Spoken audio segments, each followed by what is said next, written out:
All right, guys. So I finally tried Apple's Vision Pro. And, I have to say that before this, I expected that Quest would be the better value for most people since it's really good and it's like 7 times less expensive. But after using it, I don't just think that Quest is the better value. I think that Quest is the better product, period. And, the different companies made different design decisions for the headsets. They have different strengths. But overall, Quest is better for the vast majority of things that people use mixed reality for.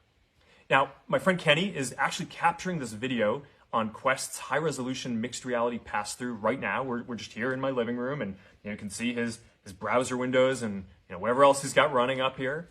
So yeah, Quest 3 does high-quality pass-through with big screens, just like Vision Pro.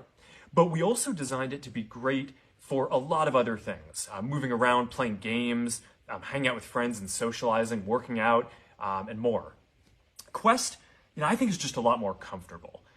We designed it to weigh 120 grams less, which makes a really big difference on your face.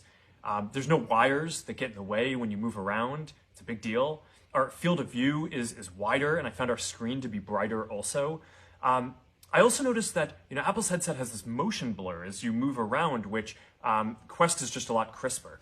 Now, Apple's screen does have a higher resolution, and that's really nice. But I was surprised by how many trade-offs they had to make to the quality of the device and the comfort and ergonomics and other aspects of the display and artifacts in order to get to that. Now, for input, Quest supports precision controllers that are great for games. Both headsets support hand tracking, but I found ours to be a little more accurate. Apple's eye tracking is really nice. We actually had those sensors back in Quest Pro. We took them out for Quest 3, and we're going to bring them back in the future.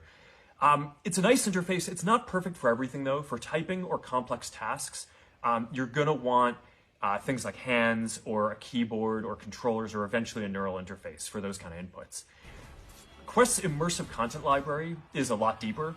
We've been working with studios building virtual and mixed reality games and other content for a long time now. And if you want to watch YouTube or play Xbox on a big screen anywhere you go, that's only available on Quest for now. So, when I look around, it seems like there are a lot of people who just assumed that Vision Pro would be higher quality because it's Apple and it costs $3,000 more.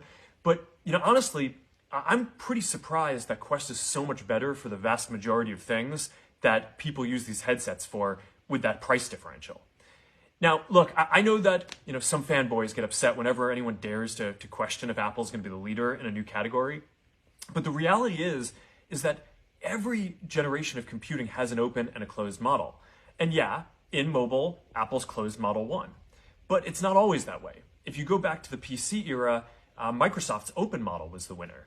And in this next generation, Meta is going to be the open model, and I really want to make sure that the open model wins out again.